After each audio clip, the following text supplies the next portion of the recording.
What is going on, everyone? This is Zach back here with another episode of Clutch Crew Sports. And here on today's episode, we're going to talk about the biggest needs for all 16 AFC teams heading into the draft. And we're also going to talk about our reactions to the Lamarcus Aldridge signing with the Nets and just our thoughts about the Nets super team. But before we do, let me introduce you to the rest of our crew. Yo, what is going on, everybody? This is Eric, your ranting co-host here. A couple days ago, I wasn't sure if I was going to be in this episode. Came down with some bad food poisoning. I would not recommend Sonic, just FYI. But I finally got over that. I'm feeling better today, so happy to be here and glad to be back again.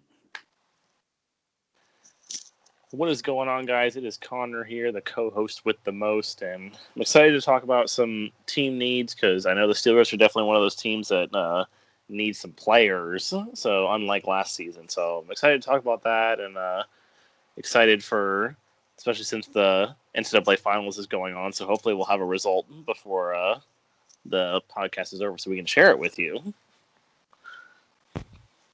And what's up, guys? It's Nate here.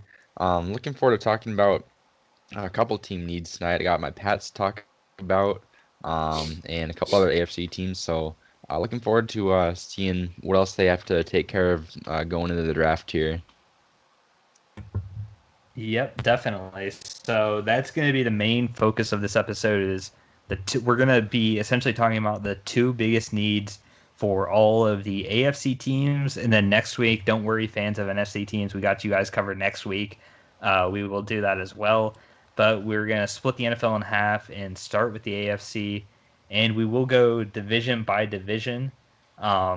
So to start things off, guys, let's start with the AFC East. And I will kick things off with the New York Jets. So I was planning on having quarterback as their biggest need even before the Sam Darnold trade, but especially now, I don't think they have a single QB on the roster. I think actually they drafted somebody from like FIU in like the 5th round or something, but Joe Flacco's gone. Elite Joe Flacco is gone. Flacco Elite Seagulls. Sam Darnold is gone. I'm just kidding. But even with Sam Darnold, you're picking at spot number 2. It's got to be a quarterback. It has to be. I've really watched a lot of like Jets content ever since the Jaguars got the number 1 pick from the Jets. I started watching the Jet YouTubers' reactions to when that happened, how sad they were and angry they were at that, which was funny to me. But some of those people put out good content and stuff. So every now and then I watch some of the Jet YouTuber stuff, and it's just baffling to me how the fan base up until today was like, there was a good 30 to 40% of the fan base that was like, stick with Sam. And I couldn't believe it that the fan base was so loyal to Sam, despite him being like the 32nd ranked quarterback every season. But they definitely need a quarterback. They need one badly. And on next week's episode, we're going to be talking about quarterbacks that are in the draft that we like more than others. So I'll save that talk for then. But QB is definitely the biggest need for the Jets. Now, they have a lot of other needs, so the second need was a bit tougher to pick out, but I decided to go with cornerback because through free agency, they were able to address other positions like wide receiver. They picked up Tevin Coleman, Carl Lawson on defense. They franchise tagged their own safety. So I went with corner as the second biggest need because other than Bryce Hall, who was a decent rookie for them last season, he's still an unproven, going to be a second-year player, and who knows with him. Other than that, though, they have nobody you would ever know playing cornerback. So I think at their second first-round pick, where I think pick 23, I'd expect that to be a corner if I had to guess, but either that or second round. They need to get a corner at the top of the draft somewhere, do the Jets. So those are my two biggest needs for the Jets. Eric, you have the Miami Dolphins. Give me your two biggest needs for the Miami Dolphins. Yeah, so obviously the Dolphins had a pretty good season last year, and they may not. They obviously have nowhere near the amount of needs that the Jets have, but obviously every team has needs. And even though the Dolphins brought in Will Fuller, I'm still going with wide receiver as one of their biggest needs. I feel like they're still lacking overall at that position. But I'm getting some static or something. I'm not sure what's going on there, but hopefully it's not me. But anyway, the Will Fuller thing was more of like a 1-year prove it deal. Like he's got to prove that, like he's not going to get suspended again. He's got to prove that he can stay healthy. He's had a lot of problems with injuries over the years. So I really think the Dolphins need to address the wide receiver position in the draft. And then secondly, while their defense was definitely the stronger unit for the team last year, I do feel like they could use some help at edge rusher as well. Their pass rush could definitely be better. Their secondary did really great. So if they can get some more help with the pass rush, then that could make their defense even more lethal. And they're in a great spot to address both of these needs since they have the 6th overall pick and the 18th overall pick now.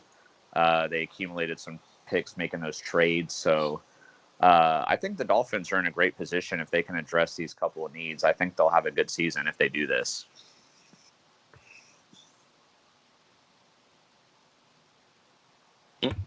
Okay, Connor, go ahead and talk about the 2 biggest needs for the Buffalo Bills. Yeah, so got my dad's favorite team here, the Buffalo Bills, came within 1 game of making the Super Bowl for the first time since the late 90s. So the Buffalo Bills don't really have too many needs. They really spent the offseason trying to really just keep the team together.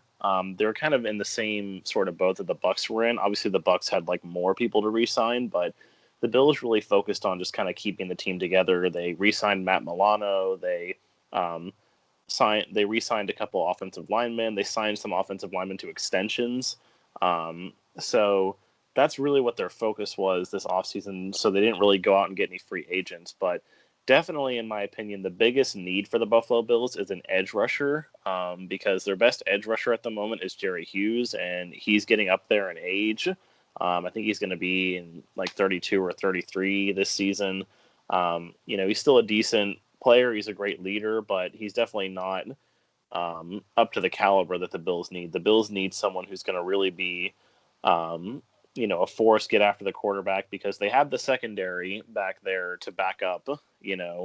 As long as they can get pressure on the quarterback, it'll basically make this Bills defense way more deadly, because it's kind of like the opposite of what they were a few years ago. A few years ago, they had that really dominant defensive line when they had Mario Williams, and Jerry Hughes was also there at the time, and Marcel Darius, where they had this great defensive line but a not good secondary. And now it's kind of the opposite, where they've got this great secondary with Jordan Poyer and Tre'Davious White and Micah Hyde, but no real pass rushing threats. And so edge rusher is definitely, I think, the biggest need for them. The other need that I put on for the may be a little bit of a strange one, but I did put wide receiver as their second biggest need. Obviously, they have Stephon Diggs, who we all saw how well he played last season. He led the league in pretty much every single receiving stat except for, I think, receiving touchdowns. And they do still have Cole Beasley, who's a great slot receiver, but they did let John Brown go during the offseason, so they really are lacking a true deep threat. Diggs is kind of the do-it-all, I'll be your go-to guy, I'll get open, and Beasley's a pure slot receiver. So they really need a deep threat, because that's kind of what John Brown was, but he's gone now. So just get Josh Allen more weapons. They brought in Chris Carson, so they addressed the need at running back. So now it's really just... I think Carson actually stayed in Seattle. Oh, wait, was that? That's right. I said he was going to go to Buffalo. Yeah. They brought someone in. I can't remember. They brought someone in. I don't know. Why did I think they brought in Chris Carson? Brain fart. Regardless, they have a tandem of Zach Moss and Devin Singletary, which, as long as both of them can stay healthy, I think the running back situation will be okay. I think what really killed them in the playoffs was Zach Moss got hurt. and so Devin Singletary can't be an every down back. So just more help at wide receiver, more weapons for Josh Allen, I think is what they need. All right, and then Nate, talk about the Patriots, the two biggest needs for them. I got a feeling tight end will not be one of those needs, but go ahead. Yeah, definitely not that. We talked going into the offseason that the Pats had a lot of needs to fill basically every position. And I think, I mean, after free agency, I feel like they've done a really good job addressing just about all of them. I think the only two areas I would still like constitute being like needs. I would say first is quarterback. We like talked about that. I'm happy they re-signed Cam Newton. I think he'll do a solid job this season, and I'm happy they brought him back. On that, with that kind of money, I think it's a pretty cheap, fair contract, and he'll be good for this season. And he might have a comeback here, but I think they do need to address that position long term. After Cam, there's not a whole lot going on there. I think Stidham was basically a bust at this point. I've got to change my Twitter picture, I think, pretty quick here. So they definitely, I don't know if it's worth trading up in the draft to go after one of those top quarterbacks, or if they'll try and go, more in the middle rounds. But they definitely need to try and find a long-term option there. So not a super pressing need, but something that they definitely need to look at going forward in the rest of the offseason. And then the other thing I would say is, a need not as big of one as it was coming into the offseason, but still I think an area they can improve in is wide receiver. They brought in Nelson Aguilar and Kendrick Bourne in the offseason, and they're hopefully going to be getting Julian Edelman back healthy, but I think they could still there's still room for one more game changer in the offense there. Obviously, the two tight ends are going to be great, but I think Nelson Aguilar is your number one wide receiver is not the that's not a bad number situation there, but it definitely could be improved. And they're picking at number 15 with the ability to trade up, so getting a guy like Devontae Smith is not totally out of the question there. So I would like to see, obviously knowing the Pats are not going to do that, but making a move for one more wide receiver in probably one of the first 3 rounds at least is something I'd like to see them do here in the draft to really push that offense over the edge there. Alrighty, and then we will now move on to the AFC North, and I will start things off with the Baltimore Ravens. So I've got 2 needs picked out for them. I'll go ahead and say this first one. If you've been on Twitter and you know Ravens fans, you will know one of their needs is clearly wide receiver, because they have the feeling that they need to trade for every wide receiver out there and sign every free agent wide receiver. They are desperate for wide receivers, and they really are when you look at their team.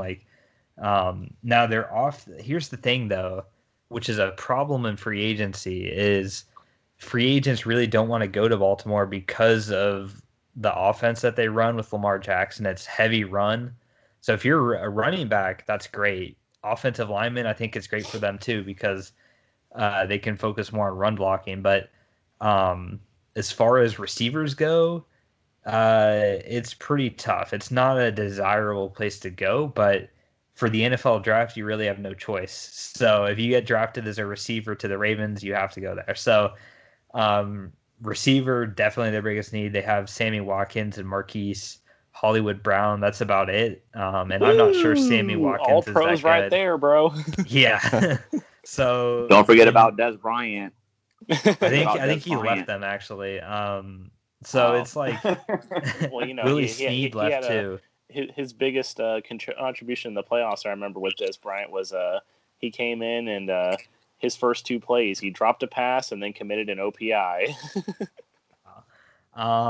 So yeah, the Ravens are badly in need of a really good receiver to help out Lamar and have some diversity in their offense. And then the second need I have for them, really a need that was created after free agency. That's going to be edge rusher.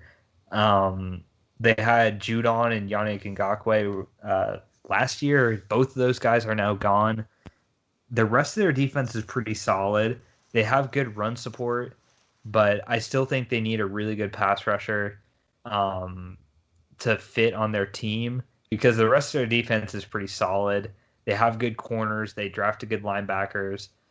Safeties are okay. And the rest of the offense, if they trade Orlando Brown, they definitely will need another tackle. But for right now, the edge rusher, I think, is the second biggest need for the Ravens.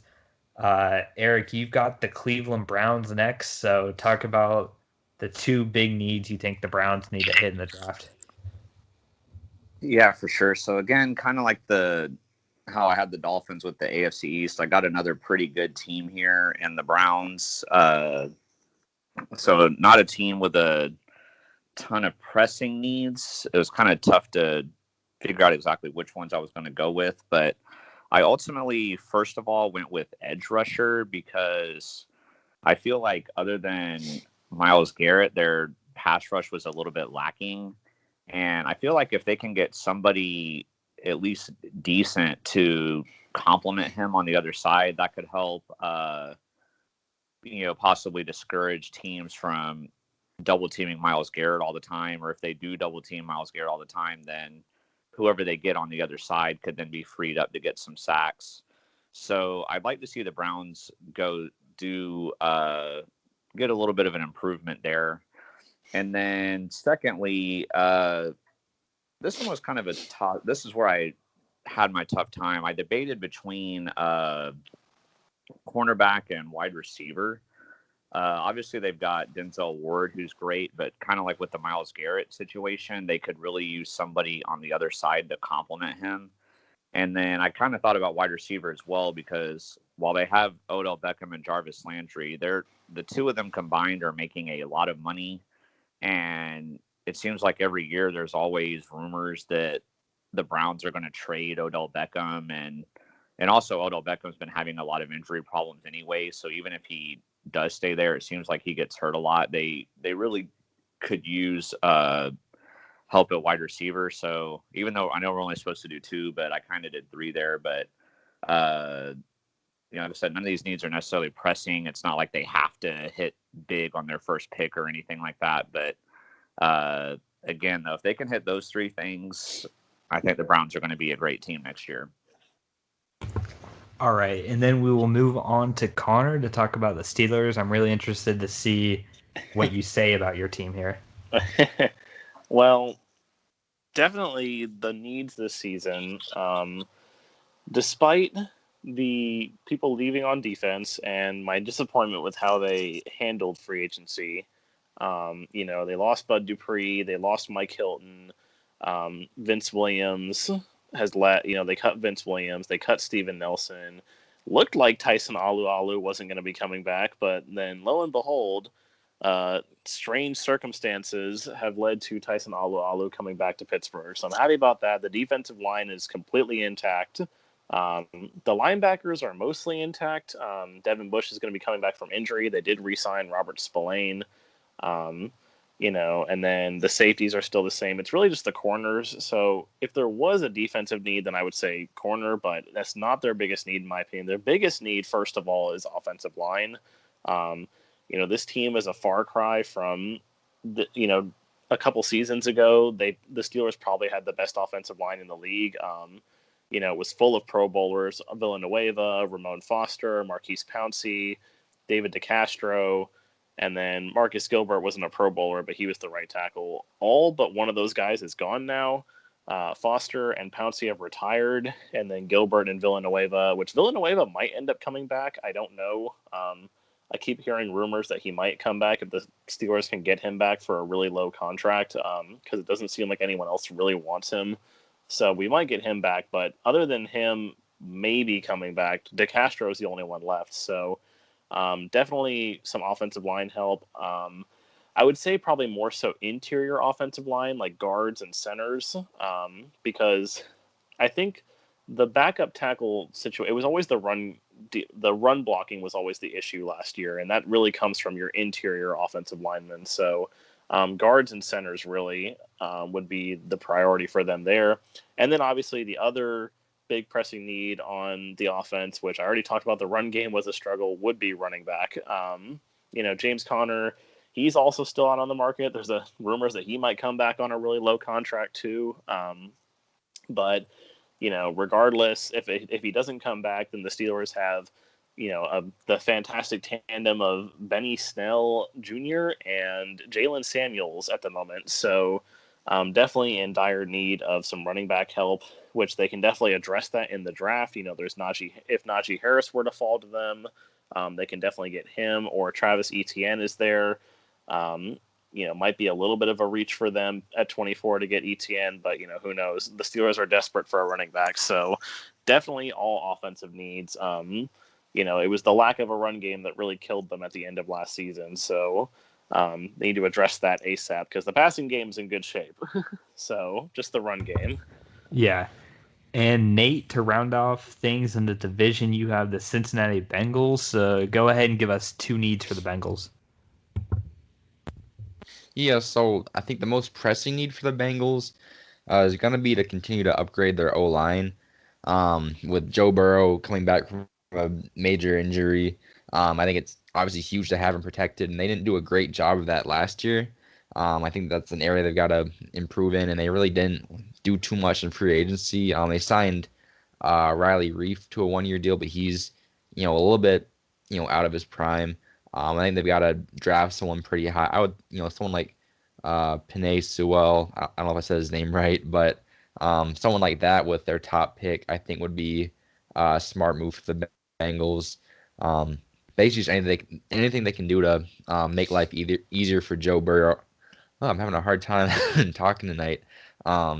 Anything they can do to make life easier for Joe Burrow, I think, would be huge with the rest of their offseason here. And then on the other side of the ball, I think they've got to really upgrade at the corner position there. They lost William Jackson to free agency, which is a pretty big loss. I think they're hoping to have him back this year, but they've got to find somebody in the draft also to replace him and kind of upgrade back there in general. They try to make a move to shore up their pass rush with Trey Hendrickson. I'm not a big fan of the move, but they've invested that money in their pass rush, and now they've got to do the same with either more money or draft picks and do the secondary there. All right, and then this will be interesting. We will go to the AFC South. So the only real weird part about this is that the Jaguars, if you're watching on YouTube, they show up twice. That's because they have so many needs, and Eric and I will both be talking about them. So let me just go ahead and tell you guys the biggest need, obviously, is going to be quarterback. Gardner Minshew and CJ Beathard on the roster. That, Woo! not good. So QB, Trevor Lawrence, obviously. It just so happens they have the first pick, and the biggest need and the best player is all there for them. So they lucked out getting the number 1 pick this year, but the quarterback is definitely the biggest need for this team as a whole, but they've got a lot of other needs as well. So another need that I'm going to say is going to be edge rusher, because what they did really in free agency is they signed a lot of defensive line people, but they didn't really sign any big full-time starters. Basically, they signed a lot of rotational guys that will come in and out, different situations, different call for different people. But what I'm looking for is somebody that can be in there every single down, some sort of rush outside linebacker or edge rusher that can really create pressure and help take the load off of Josh Allen, because when Josh Allen was a rookie, he had benefits of Calais and Jan on the defensive line, and that helped him out, and he had over 10 sacks. This last season, he was the only guy there. They drafted Caleb Chase on, but he really didn't produce in the first part of the year, and teams were just focused purely on him. He also had injuries that held him back as well. I still think he's a really good player, They just need to give him a little bit of help on the other side. And I think that's because when you think about it on defense, like that's the most important defensive position, in my opinion. Um, you can have great corners, linebackers, safeties, and stuff, but if you don't have good pass rushers, your team is really missing out because that's the most important position for defense.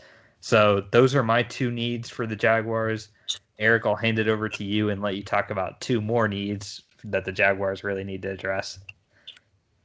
Yeah, for sure. I mean, I do have to give the Jaguars a lot of credit for the moves they made in free agency. They didn't make a ton of splash moves necessarily, but I thought they got a lot of good pieces, and most of them were really cheap prices. So if we were doing the team needs before free agency started, like Zach and I probably could have come up with like 15 needs for the Jags, but luckily it's not quite as many now. But even after what Zach covered, there's still more. And for me, like after a quarterback, the biggest need is a true pass catching tight end.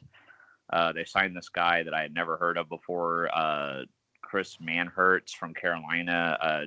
Jackson had to educate me on him. I didn't know anything about him, but apparently he's a great run. He's an elite run blocking tight end, which I like that because with us having James Robinson and a rookie QB coming in, I expect the Jags to want to rely on a more balanced attack. So I like having that, but we have no pass catching tight end on the roster, and so I thought for sure the Jags were going to go get either Hunter Henry or Jonnu Smith, but Nate's Patriots had to be lame and take both of them, so we didn't even get a chance to do one of them. Be lame. So, not cool, Belichick, but hopefully the Jags can. Hopefully they have somebody in the draft that they like. I don't know if they'll.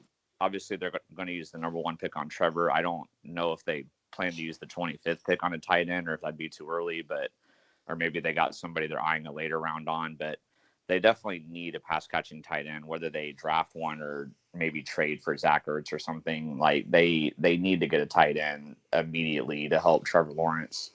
And then my other biggest need, some people might say like corner, but I'm going to go offensive line. Our offensive line was like average to below average last year. I wouldn't say if Connor was doing a tier list of teams' offensive linemen's performances last year, I wouldn't say the Jags would be in like the F tier, but they would definitely be in like the C or the D tier. So they definitely have a lot of improvements to be made there. And I guess my biggest position specifically would be left tackle. They franchise tagged Cam Robinson, but I really don't think he's been that good in his time in Jacksonville so far. I think Jacksonville just franchise tagged them because I guess they knew they weren't going to be able to get any of the top options in free agency. So I'm hoping that they have a plan to draft somebody to then be Cam Robinson's replacement next year, or at least get some more depth at the very least. Our offensive line, like I said, was not that good last year, and we need a lot of help. And also, before Connor and Nate address the needs of I'm on the same train of thought as you. That's funny. I was just going to say, before Connor and Nate address the team needs of the Colts, Texans, and Titans, whatever they say, it's all wrong. Those teams don't need to do anything. They're perfectly fine. They don't need to do anything. I knew you'd say something like that. All right, yeah. So speaking of those teams, Connor has double duties on this one. You've got the Texans and Titans. So, both teams started out originally in Houston, but talk about the two biggest needs for each of those franchises. Well, I guess before I go any further, I will say hats off to the Baylor Bears on the 2021 NCAA Men's Basketball Championship, ending Gonzaga's bid for an undefeated run. But back to football. So I guess we'll start with the Texans. Boy, this was definitely the toughest one out of these 5 teams that I'm doing here to pick, just because I feel like they need everything. This team is like, I would be shocked, honestly, if this team did not end up with the number 1 pick next season. They are just, I mean, you think teams like the Jets are a dumpster fire, and some people will say like the Eagles are a dumpster fire, but honestly, I think the Texans are taking the crown for biggest dumpster fire in the league right now, which I know Zach and Eric are happy about. But I think I'll start with one that definitely a lot of people would not have said until maybe even like just a week ago. Because even though these stories have been coming out for a few weeks now, it was really only in the past week that I've started to really believe that the Texans need to go out and get a quarterback. From what I'm hearing, they might actually go out and sign Alex Smith because, he is still available. He's pretty much the only quarterback of note that is still available. But it is not looking good for Deshaun Watson. Now they are starting to turn over evidence and everything to the Houston PD. There are still more women coming out. There are women that have come out and defended him and said that he was fine and everything, but it's just not looking good. The fact that this just isn't going away.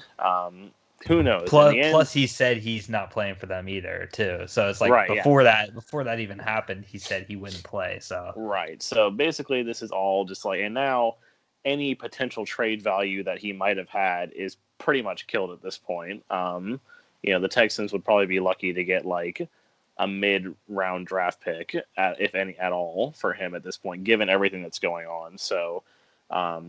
The Texans they're definitely not really they're not in a position to draft a quarterback this year, obviously because they traded their pick away to the Dolphins last season to go get Laramie Tunsil and Kenny Stills.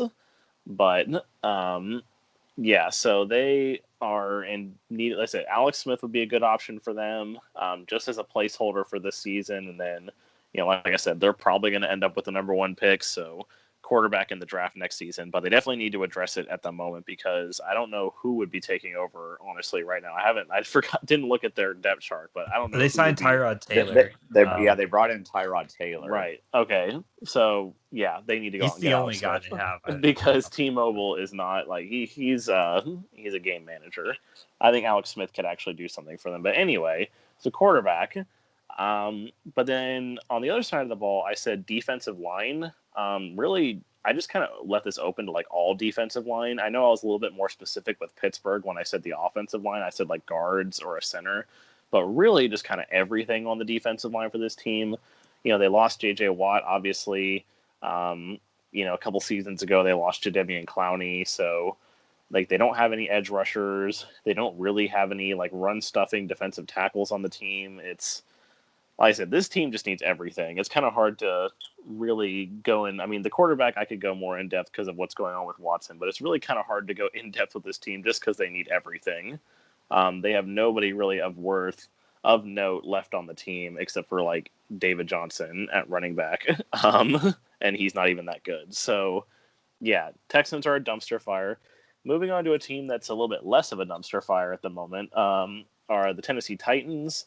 So the biggest need I put for them was cornerback.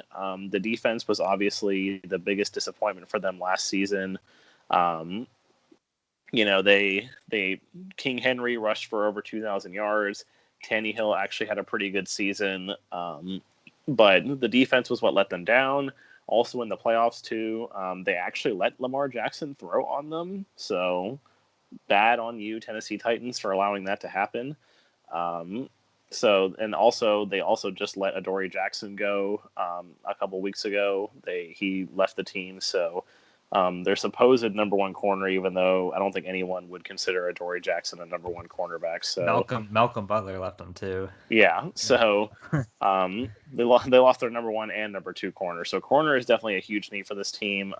There's a lot of cornerback talent in the draft this year, so it wouldn't be surprising to me if a good one fell to them. There's not really anyone left in free agency. The Titans didn't really have a lot of money to spend in free agency anyway.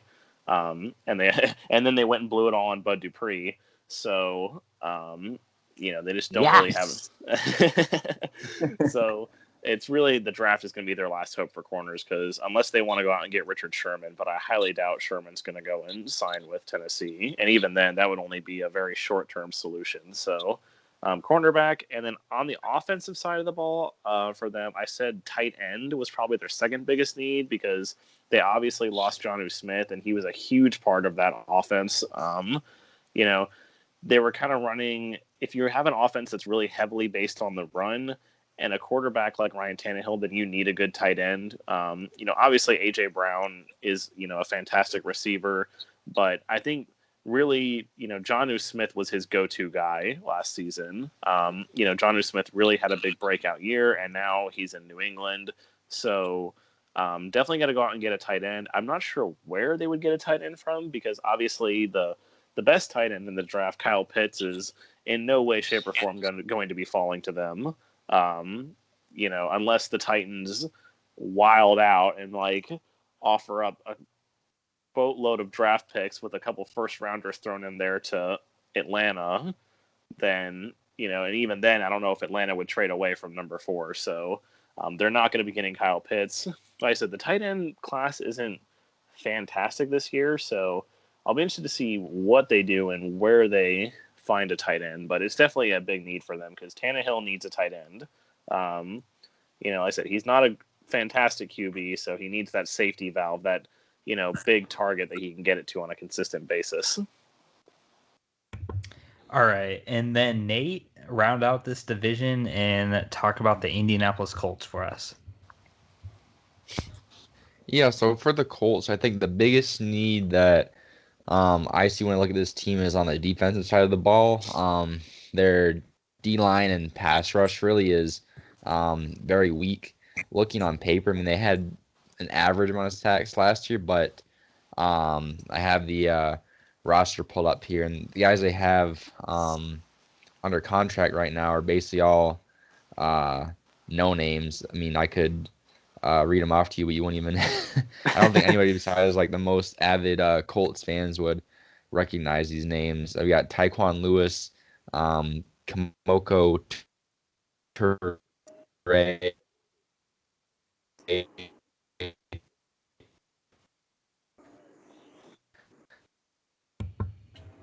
Nate, your audio is not. I was wondering if that was just me or not. No. Yeah, same. Uh-oh. Nate. Yeah, this is lagging bad. Nate, you good now? This isn't good. Sounds like a no. All right, well, let's move. Pick any of these guys. I'm not sure. Who they. Whatever. Oh, can you hear me? Oh, okay. And you've been going in and out real bad. Yeah. You good now though? Oh, can you hear me? Yeah, that's way better now. Right. Okay. So you were talking about. The last thing we heard was you were going through the names of some random players. Oh, okay, yeah. I don't know why that cut out there, but basically just the Colts have really a no-name pass rushing rotation, and they've got to do something with their first-round pick to address that, whether that's adding a new defensive end or outside linebacker, somebody who can get after the quarterback there.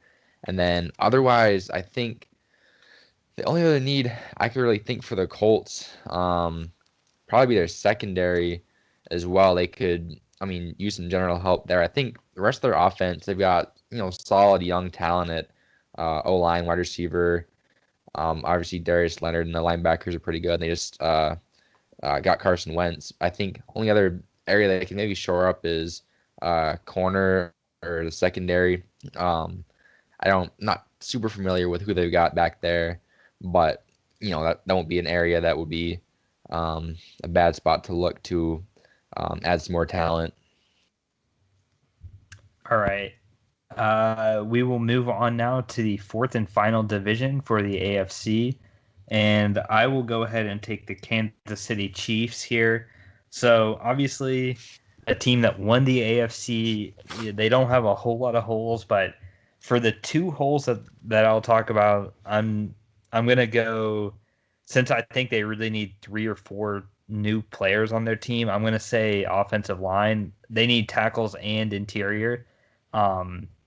They were able to get Joe Tooney, which was nice, but they still need another either center or guard to be added to the team, and they need 2 tackles, really, I believe, with Eric Fisher and Mitchell Schwartz both being cut before free agency. They lost those 2 guys, so those are 2 big needs, and we saw what this team looked like the last game that they played, where they had a bunch of injuries without those players, and it wasn't good. And honestly, I know the Bucs are very good, but there were probably a couple, like quite a few teams that could have beaten that Chiefs team had they had the offensive line players that they did. So I think the Chiefs really need to realize in the draft, like, it's not all about running backs and wide receivers and stuff. Like, they need offensive line, and had they had a better and deeper offensive line, had they addressed that better, they might have won the Super Bowl. So that's very important for them. I'm saying like center / guard and tackles. Really, they need 2, 3 starters to come out of the offensive line for them in this draft if they don't add anybody like Villanueva in free agency. So that's the 2 biggest needs. And if they can get those, man, that offense, they could get a good offensive line. That offense is really, it's going to have like the best players at every position group, really. But offensive line is definitely holding them back. Eric, you have the Chargers. Talk about their 2 needs that they need to get. Yeah, so I've got similar, like, as the Chiefs with you. O-line for sure is still a pretty big issue for the Chargers.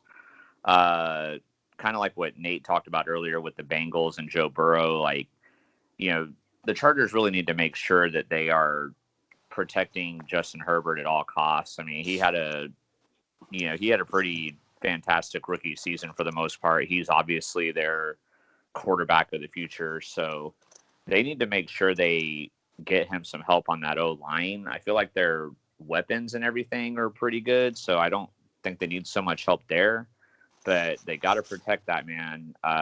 Get some O-line help, especially at the left tackle position. I think is their biggest glaring need on the O-line. And then defensively for the Chargers, I really think they need some help at cornerback.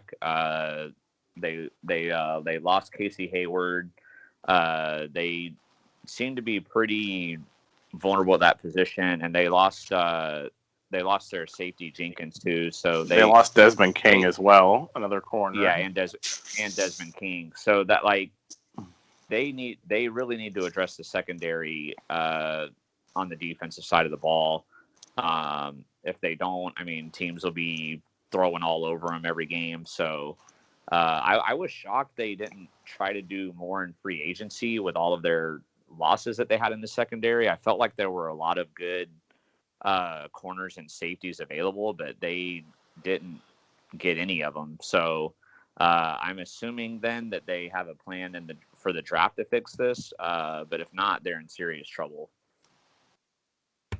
All right, and going now to the Denver Broncos, Connor, pick out the 2 biggest needs you have for the Denver Broncos. Yeah, so I guess I'll this has kind of been a theme, usually like 1 defensive and 1 offensive need. I guess I'll start with the offensive need. Probably the biggest glaring need for the Denver Broncos is quarterback at the moment. Drew Lock is definitely not the guy. I think we've already determined that now. We gave him a couple seasons, and he had a Elway's project, and Drew Lock's not the guy. And really, I mean, the other guys on the roster, I mean, they have Jeff Driscoll is like, he's not going to be the guy. I can't even remember who the name of the other guy is on their roster, but all 3 of these quarterbacks like got in the game at some point, and even a practice squad wide receiver got in at quarterback for them 1 game last season. So definitely quarterback is a big need. I mean, unlike the Texans earlier, the Broncos do have a bit more options when it comes to quarterback. They are picking at number 9, so it's possible someone like Mac Jones or Justin Fields or Trey Lance could fall to them at number 9. it's possible they could trade up if they're feeling worried that they won't get one of them to draft one of them. The other option for the Broncos, obviously Alex Smith is available, but I don't think they're going to do that. I feel like they would have already done that by now if they were going to do that. So I think they're more so focused on the draft. Or what they could do is, obviously Gardner Minshew and Nick Foles are out there. They're being shipped for trades, but with the news that's come out today about Sam Darnold being traded to the Panthers, now Teddy Bridgewater is also an option for them at quarterback to trade for. So they could go out and trade for Teddy Bridgewater. They do have, some leeway. I know they obviously cannot offer the Panthers a higher draft spot, so that hurts them a little bit when it comes to trading, because I feel like if the Panthers are going to trade him, they're they're going to try and get a first round, like a good other first round pick for him, maybe or a high second round pick. So I don't know if the Broncos are really in a position to trade out of where they are in any sort of scenario. So that I think that hurts them a little bit with Bridgewater, but he's an option, and obviously they can have someone fall to them. The other need I have for them on the defensive side of the ball would be inside linebacker. Technically, nowadays we've created this edge rusher position is now a position, but in terms of outside linebackers on the team for Denver, Von Miller and Bradley Chubb are still the outside linebackers. Because it all depends with these edge rushers. Like, some of them are linebackers, some of them are defensive ends. Like, you have TJ Watt and like Von Miller, who are linebackers, but then you have like Joey Bosa and Myles Garrett, who are defensive ends. So, but on the Broncos, the edge rushers are outside linebackers, so they really need inside linebackers. The only inside linebacker of note that they have is Alex Johnson, who is okay.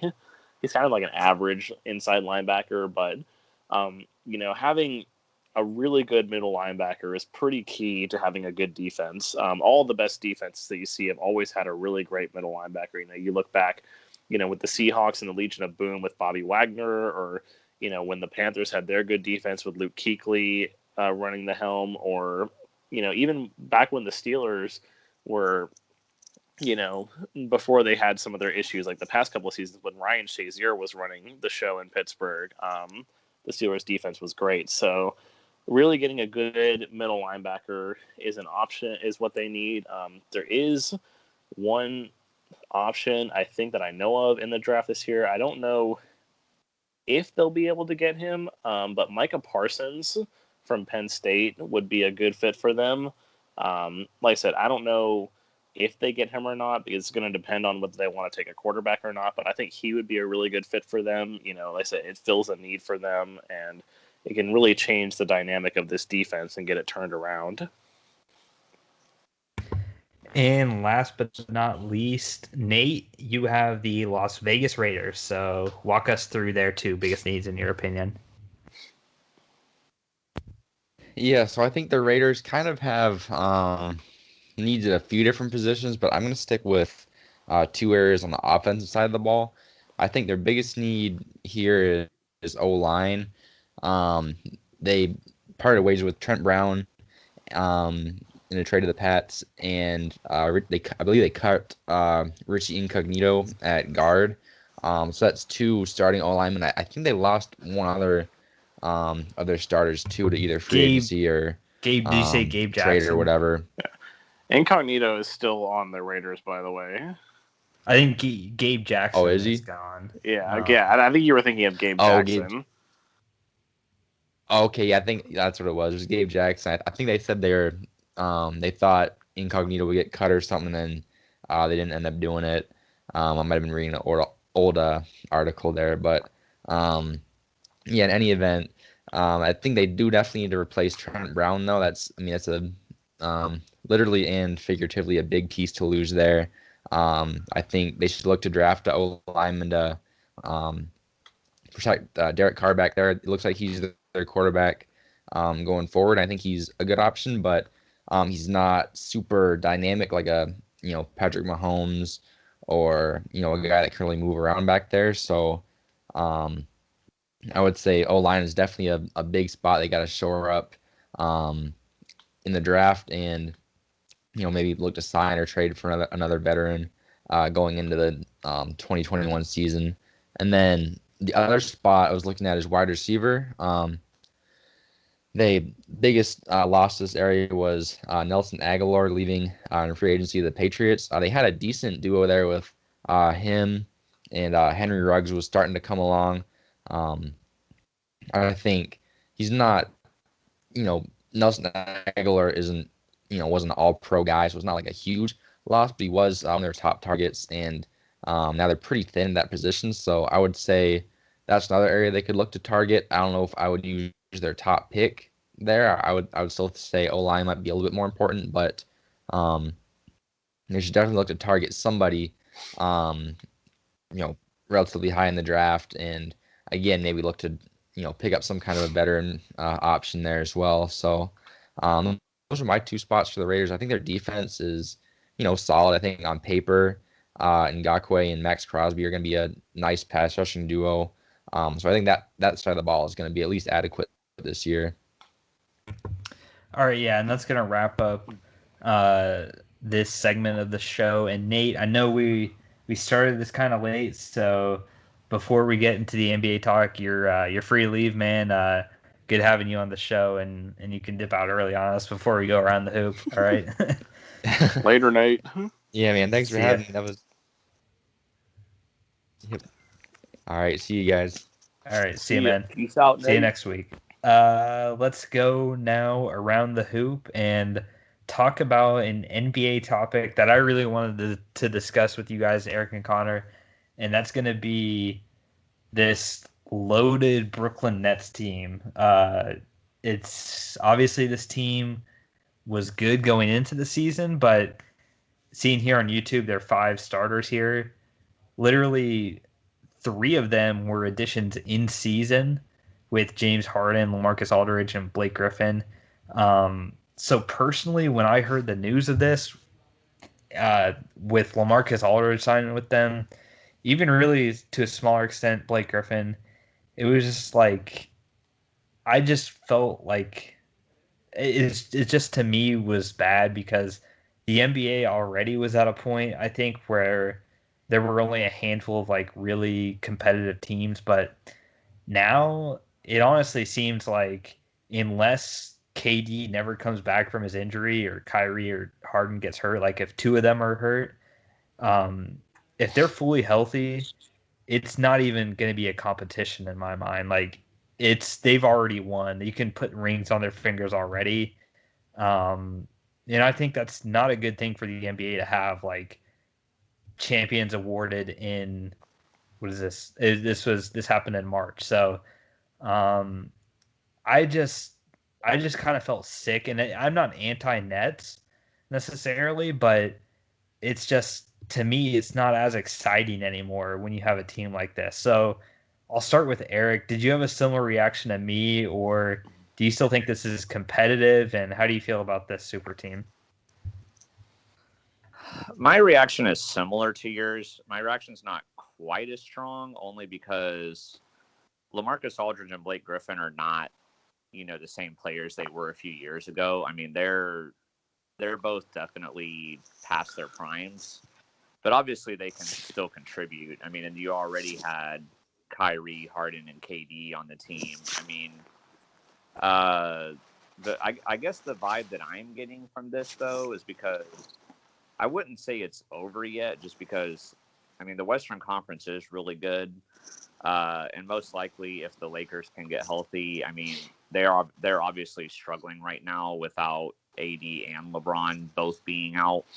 But if they get both of them back, they still have the 2 of them. They've got Schroeder, they got Montrezl Harrell, and they brought in Andre Drummond. It was almost like when the Nets did this stuff with Lamarcus Aldridge and Blake Griffin, then the Lakers were like, "Oh, we got to go out and get somebody." So, like, okay, well, let's go get Andre Drummond, and I don't know.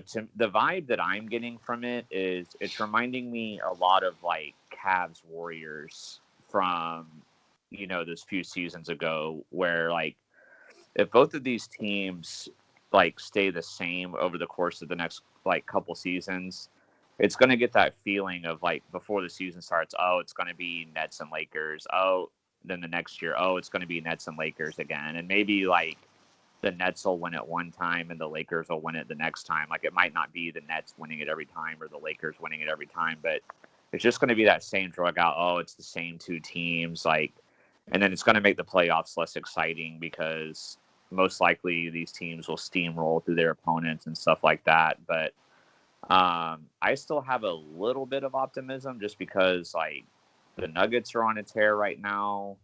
The Jazz are still playing really good. The Blazers are getting healthier and they're starting to play better. So while the Eastern Conference, I think it's pretty much a wrap for the Nets, like, the Western Conference could still be interesting. So, like, I'm still going to be excited for the playoffs. But I guess just the thing that disappoints me the most about this is I thought the whole thing when KD left the Warriors to go to the Nets, I thought the whole point of it was going to be, you know, that he was going to prove that he could win a championship without having a loaded roster. And obviously, like, no superstar can win a championship by themselves. I mean, they have to have good teammates and good role players around them. So, like, having Kyrie, like, that's understandable. I mean, you got to have another, like, good player by your side. You know, every star player has to have that, you know, second player.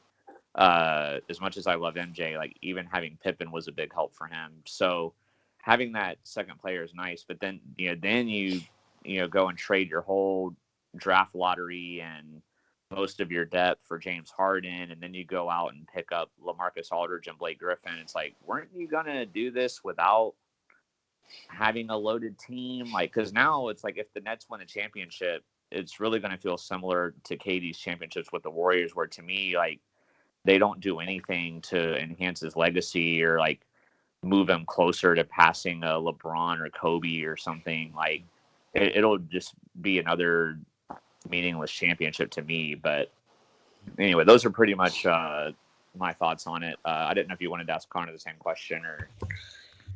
Yeah, just we'll just have Connor share your thoughts about this. Like, what do you agree with Eric and me? Do you have a different point of view? How do you feel about this Nets team? Well, I definitely agree with Eric in the sense that I don't think it's over quite yet. Eric mentioned most of the teams in the Western Conference. You know, he mentioned the Nuggets and the Jazz and the Blazers. I mean, but he also didn't mention the Suns on a 6-game win streak right now. Like, the Suns are looking good. Obviously, the Clippers. I mean, you know, who knows with them, honestly? Like, I feel like they're one of those teams that, you know, if Kawhi and PG and, you know, their teammates show up, then I feel like the Clippers honestly could be like one of the best, if not the best team in the NBA. The problem is going to be whether they're going to show up or not. Right? Like, you know, if playoff P is going to go on milk cartons like Kyle Lowry usually does in the playoffs, you know, it's going to be interesting to see. I might have to do that. I mean, I will say, even though I do think, you know, it really is looking difficult for anyone to stop the Nets in the Eastern Conference, I will say, if anyone's going to do it, like, it's going to, you know, the only two teams that would be able to do it would be the Sixers and the Bucks. The Sixers, you know, they're just kind of in this same, I don't know, cycle that they've been in over the past, like, however many seasons, where, like, oh, well, Joel Embiid is hurt again. You know, it's like Embiid is hurt, and, you know, just the team starts falling apart and high expectations. I don't know with them. I will say the Bucks are starting to look better. I know Giannis recently, like, was starting to re-enter the MVP conversation again. You know, he wasn't, like, at the top of it, but for most of the season, from what I was seeing, you know, he was kind of, like, lurking outside the top 5, like maybe number 7 or 8. But he did recently, like, I've seen him up as high as, like, number 3 in the MVP conversation. So the Bucks are getting better. Like I said, if Giannis can kind of, it's just, again, you know, like what Zach has said in the past and what we saw last year too. If Giannis shows up in the playoffs, kind of similar to the Clippers with Kawhi and Paul George, like if they show up in the playoffs. But yeah, it's just like, and I definitely agree with Eric that it would just be another meaningless title if they won it. The one thing that I definitely think is holding the Nets back, in my opinion, right now is obviously James Harden is a fantastic scorer, and, you know, Kevin Durant can score and Kyrie can score, and offense. This is still the 25th ranked defense in the NBA at the moment. I know Kevin Durant is hurt, but the Nets are still ranked number 25 in the league in defense, which I don't know, I don't know the stats on how often teams have won championships with a defensive, stat like that. But, it makes me think like, yes, there is hope to stop this team. Because, I mean, if you look at the Lakers, like Eric said for them, like if they can get LeBron and AD back, like the Lakers at the moment, without LeBron and AD, are still the number 2 team in terms of defense in the NBA right now. And, when you get your scorers back, AD and LeBron, and like obviously LeBron's not a defender, but AD is a really good defender still. So the Lakers are dangerous there. The Jazz are one of the best defensive teams in the league. The Suns are one of the best defensive teams in the league. The Sixers are a great defensive team. That, in my opinion, will be what holds the Bucks back. The Bucks are not a great defensive team outside of Giannis. But a lot of these teams that Eric was mentioning are some of the top defensive teams in the league. So the Nuggets as well.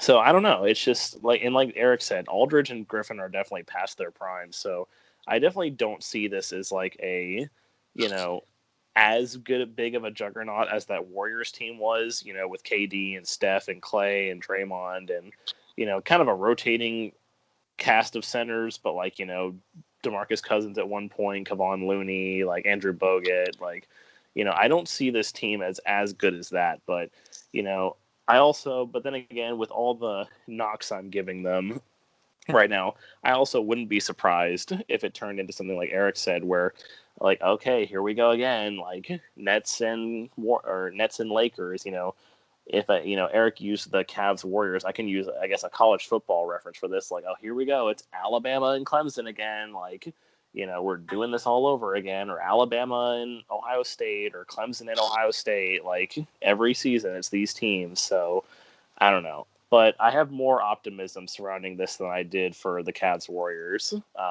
So who knows? We can only hope.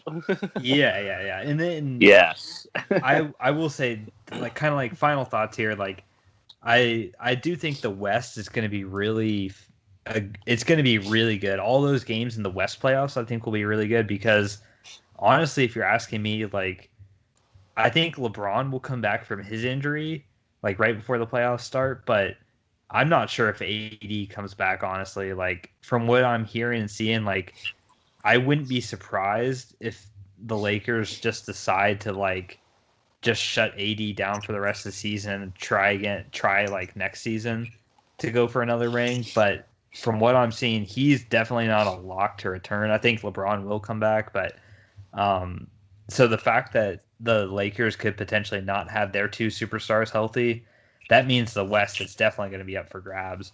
But the East, I think, is going to be cakewalk for the Nets. I mean, even with that poor defense, like their offense is just so good, man. Like they have so many different players to go to, and if KD comes back, it's just gonna unlock to another level. So I don't know, but I am different than you guys because I do think it's already been won. Like especially once I saw Griffin and Lamarcus like sign. Griffin's been playing well with them, and I think Lamarcus is going to be a lot better now that he's like the 5th option on the team. Like it's just to me like a done deal, honestly. I hope I'm wrong, but like to me, I think they've already got the NBA 2021 rings being made with the Nets logo on, honestly. But we'll see. We're going to be here to cover the playoffs for you. So we also got to take into account that they do have perennial playoff loser James Harden on their team. Yeah, so. They do. Yeah, so that's going to wrap this episode up, guys. Thanks for listening and watching, and we will be back next week with a special guest to talk about the NFC team needs and also talking about some of the rookie quarterbacks coming up in this upcoming draft. So it's going to be a lot of fun. Stay tuned for that. But until then, remember, guys, be clutch. Bye. Peace.